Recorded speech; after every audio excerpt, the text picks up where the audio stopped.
ऐश Ketchum. इस नाम से हम बहुत ज़्यादा वाकिफ़ है क्योंकि ऐश पूरे पोकेमॉन एनिमे का मेन कैरेक्टर रहा है। एंड ऐश ने अपनी जर्नी में कई सारे स्ट्रॉन्ग पोकेमॉन्स पकड़े एंड फाइनली अब उसके पास सारे 18 टाइप के पोकेमॉन्स हैं।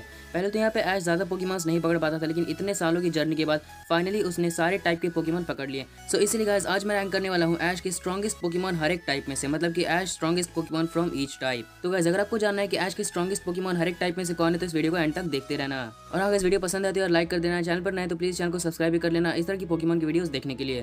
तो चलिए फिर वीडियो को स्टार्ट करते हैं। तो गाइस स्टार्ट करने से पहले बता दूं कि ये सिर्फ मेरा ओपिनियन है, आपका ओपिनियन कुछ और भी हो सकता है। आपका ओपिनियन क्या है आप मुझे कमेंट सेक्शन में बता सकते हैं।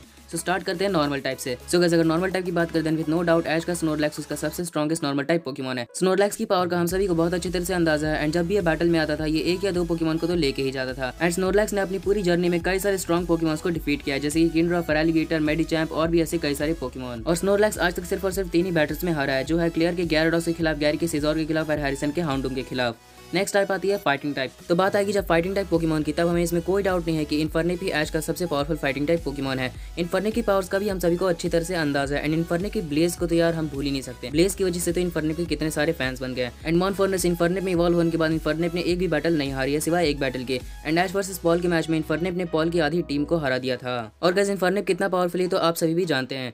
नेक्स्ट टाइप आती है फ्लाइंग टाइप। तो फ्लाइंग टाइप में बिना किसी डाउट के ऐश का चार्जर्ड उसका सबसे स्ट्रॉन्गेस्ट फ्लाइंग टाइप पोकेमॉन है। सारे के सारे फ्लाइंग टाइप के मुकाबले ऐश की चार्जर्ड की पावर एक अलग ही लेवल पे है। एंड ऐश की चार्जर्ड के पास 7 रीजन का एक्सपीरियंस है एंड प्लस यहाँ पे इसके पास 6 रीजन की अल्टीमेट ट्रेनिंग है चार्सिफिक वैली की। एंड अपनी जर्नी में चार्जर्ड ने कई सारे स्ट्रॉन्ग ओपोनेंट्स को भी हराया, जैसे कि Blastoise, Incineroar and Articuno. And guys Charizard कितना पावरफुल है तो हम सभी जानते हैं क्योंकि जब भी वो वापस आता है हमेशा न्यू मूव लर्न करके ही आता है। नेक्स्ट टाइप आती है पॉइजन टाइप। तो गाइस पॉइजन टाइप की बात कर दें बिना किसी डाउट के ऐश का मैग्नेटल उसका सबसे स्ट्रॉन्गेस्ट पॉइजन टाइप पोकेमॉन है। मैग्नेटल एक डुअल टाइप पोकेमॉन है, ड्रैगन एंड पॉइजन और ये एक अल्ट्रा बीस्ट पोकेमॉन है गाइस, इसी से आप इसकी पावर का अंदाजा लगा सकते हैं। एंड प्लस यहाँ पे इसने लुकारियो से पोकेमॉन से फाइट किया। एंड मैग्नेटल को मूव्स आते हैं जैसे कि toxic fury attack, thunderbolt, X scissor, sludge bomb and dragon pulse. और गाइस मैग्नेटल की पावर भी काफी ज्यादा थी, इसलिए ऐश का सबसे स्ट्रॉन्गेस्ट पॉइजन टाइप पोकेमॉन है। नेक्स्ट टाइप आती है ग्राउंड टाइप। तो गाइस अगर ग्राउंड टाइप के बारे में बात करते हैं ऐश का क्रोकोडाइल उसका सबसे स्ट्रॉन्गेस्ट ग्राउंड टाइप पोकेमॉन है। ऐश के क्रोकोडाइल ने अपने फर्स्ट मैच में ही ड्रैगनाइट जैसे सूडो लेजेंडरी पोकेमॉन को हराया। एंड प्लस यहाँ पे ऐश के क्रोकोडाइल के पास कई सारे पावरफुल मूव्स है, जैसे कि crunch, dragon claw and stone edge. And guys भले ही ऐश के क्रोकोडाइल ने बहुत ही कम बैटल्स लड़ी, लेकिन इसने जितनी बैटल्स लड़ी है उनमें से इसने अपनी सारी बैटल्स जीती है। एंड यार इसकी क्या कहना है, ये सबसे चिल रहने वाला पोकेमॉन है।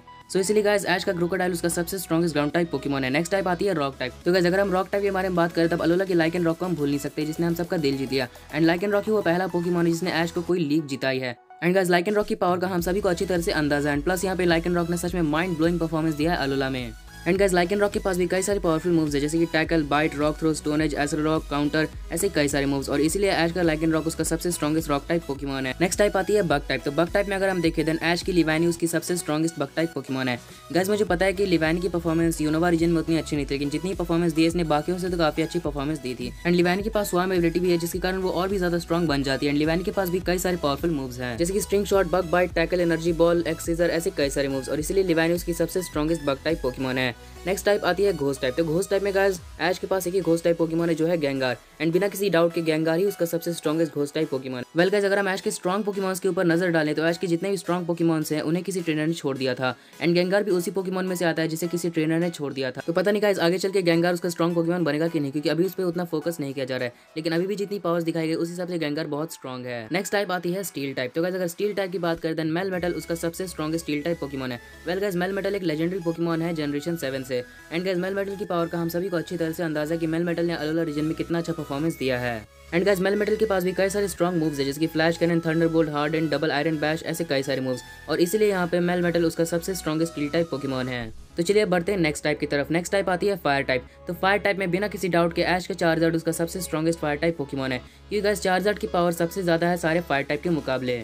और मैं पहले ही बता चुका हूँ कि चार्जर्ड के पास 6 रीजन की अल्टीमेट ट्रेनिंग है चार्सिफिक वैली की। एंड गाइस चार्जर्ड जब भी उसके पास वापस आए वो न्यू मूव्स लर्न करके आता है। एंड चार्जर्ड ने आर्टिकुनो जैसे लेजेंडरी पोकेमॉन को हराया है।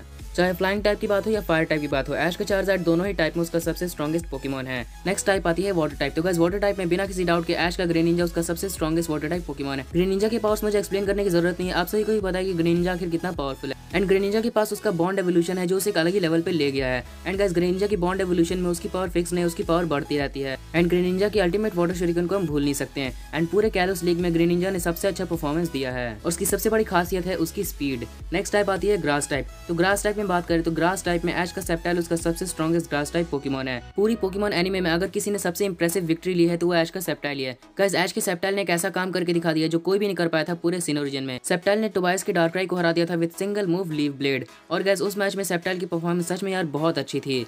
तो गाइस मुझे एक्सप्लेन करने की जरूरत नहीं है कि सेप्टाइल की बराबरी का कोई पोकेमॉन नहीं है ग्रास टाइप में। नेक्स्ट टाइप आती है इलेक्ट्रिक टाइप। तो गाइस अगर इलेक्ट्रिक टाइप की बात करें तो बिना किसी डाउट के ऐश का पिकाचू उसका सबसे स्ट्रॉन्गेस्ट इलेक्ट्रिक टाइप पोकेमॉन है। गाइस पिकाचू की power time to time anime में इंक्रीज होती रही है। उसने कई सारे स्ट्रॉन्ग ओपोनेंट्स को हराया जैसे कि 3 pseudo legendary Pokemon Dragonite, Tyranitar and Metagross, 3 legendary Pokemon Tapu Koko, Latios and Regice और 2 mega evolution Pokemon mega gyarados and mega Lucario और अब तो इसके पास गिगांटामैक्स फॉर्म भी है। तो यार बिना किसी डाउट के अब ये ऐश का बहुत स्ट्रॉन्ग पोकेमॉन बन चुका है। नेक्स्ट टाइप आती है साइकिक टाइप। तो गाइस अगर साइकिक टाइप के बारे में बात करें तो ऐश के पास बस एक ही साइकिक टाइप पोकेमॉन है जो कि है mister mime. And guys mister mime ने सच में यार गेलार में बहुत अच्छा परफॉर्मेंस दिया है। स्वॉर्ड एंड शील्ड में इसने हरियामा को सच में यार इरिटेट करके रख दिया था एंड काफी आसानी से हरियामा को हरा भी दिया। सच में यकीन नहीं हो रहा था कि भाई मिस्टर माइम इतना पावरफुल कब से हो गया। एंड गाइस मिस्टर माइम के पास भी कई सारे पावरफुल मूव्स है जैसे कि focus punch, barrier and psychic और इन सब रीजंस की वजह से वो आज का सबसे स्ट्रॉन्गेस्ट साइकिक टाइप पोकेमॉन है। नेक्स्ट टाइप आती है आइस टाइप। तो आइस टाइप में उसके पास बस एक ही पोकेमॉन है जो कि है ग्लेली। मैं जानता हूँ उसके पास लैप्रेस था लेकिन यहाँ पे उसने लैप्रेस को छोड़ दिया। लेकिन गाइस अगर हम लैप्रेस को इंक्लूड करें भी तब भी ग्लेली उससे ज्यादा पावरफुल रहेगा क्योंकि ग्लेली ने सच में यार होएन रीजन में बहुत अच्छा परफॉर्मेंस दिया है। होएन लीग में ग्लेली ने चार्जर जैसे टफ ओपोनेंट को हराया एंड प्लस ग्लेली के पास आइस बीम जैसे डेवास्टेटिंग मूव्स भी हैं। सो इसलिए गाइस बिना किसी डाउट के ग्लेली ही उसका सबसे स्ट्रॉन्गेस्ट आइस टाइप पोकेमॉन है। तो अब बढ़ते हैं नेक्स्ट टाइप की तरफ। नेक्स्ट टाइप आती है डार्क टाइप। तो गाइस अगर डार्क टाइप में देखें देन बिना किसी डाउट के ऐश का इनसिनेरोर उसका सबसे स्ट्रॉन्गेस्ट डार्क टाइप पोकेमॉन है। ऐश का क्रोकोडाइल भी कुछ कम नहीं है भाई डार्क टाइप में, लेकिन यार फिर भी वो इनसिनेरोर का मुकाबला नहीं कर सकता। इनसिनेरोर की पावर से एक अलग ही लेवल पे है एंड प्लस इसने अपने प्री एवोल्यूशन में अपने फाइनल एवोल्यूशन को हराया है। एंड गाइस इनसिनेरोर के पास भी कई सारे पावरफुल मूव्स है जैसे कि फ्लेम व्हील। एंड गाइस ये मुझे एक्सप्लेन करने की जरूरत नहीं है कि इनसिनेरोर ऐश का सबसे स्ट्रॉन्गेस्ट डार्क टाइप पोकेमॉन क्यों है। सो अब नेक्स्ट टाइप आती है फेरी टाइप। तो फेरी टाइप में भी ऐश के पास बस एक ही पोकेमॉन है जो है मिस्टर माइम। फिर से यार मिस्टर माइम ही आएगा क्योंकि फेरी टाइप में भी ऐश के पास बस एक ही पोकेमॉन है जो है mister mime. And mister mime psychic type में एंड फेरी टाइप में दोनों ही टाइप में ऐश का सबसे स्ट्रॉन्गेस्ट पोकेमॉन है। एंड गाइस मिस्टर माइम की पावर्स क्या है ये मैं अभी एक्सप्लेन कर चुका हूँ। तो अब फाइनली बढ़ते हैं ड्रैगन टाइप की तरफ। तो गाइस मैं इस बारे में श्योर हूँ यार कि ड्रैगन टाइप में ड्रैगनाइट ही ऐश का सबसे स्ट्रॉन्गेस्ट ड्रैगन टाइप पोकेमॉन रहेगा। भले ही अभी उसका अपीयरेंस गुड्रा की जितनी बार नहीं हुआ हो, लेकिन मैं इस बारे में श्योर हूँ गाइस कि इसकी पावर गुड्रा से ज्यादा ही होगी क्योंकि अपनी फर्स्ट बैटल में ही ड्रैगनाइट ने मेगालुकारियो जैसे पोकेमॉन को हराया एंड प्लस डार्केस्ट डे में भी इसका एक बहुत ही मेजर रोल है। एंड ड्रैगनाइट के पास कई सारे पावरफुल अटैक्स भी है जैसे कि dragon claw, dragon dance and hurricane. So इसलिए गाइस ड्रैगन टाइप में ऐश का ड्रैगनाइट उसके सबसे स्ट्रॉन्गेस्ट पोकेमॉन है। सो गाइस ये सिर्फ मेरा ओपिनियन था, आपका ओपिनियन कुछ और भी हो सकता है। आपका ओपिनियन क्या है ये आप मुझे कमेंट सेक्शन में बता सकते हैं। तो चलिए गाइस आज के लिए बस इतना ही। तो गाइस वीडियो पसंद आती है और लाइक कर देना एंड चैनल पर नए हैं तो प्लीज चैनल को सब्सक्राइब भी कर लेना इस तरह की पोकेमॉन की वीडियोस देखने के लिए। एंड बेल आइकन को प्रेस करके ऑल पे कर देना ताकि मैं जब भी कोई न्यू वीडियो अपलोड करूँ उसकी नोटिफिकेशन आपके पास सबसे पहले आ जाए। And finally thanks for watching.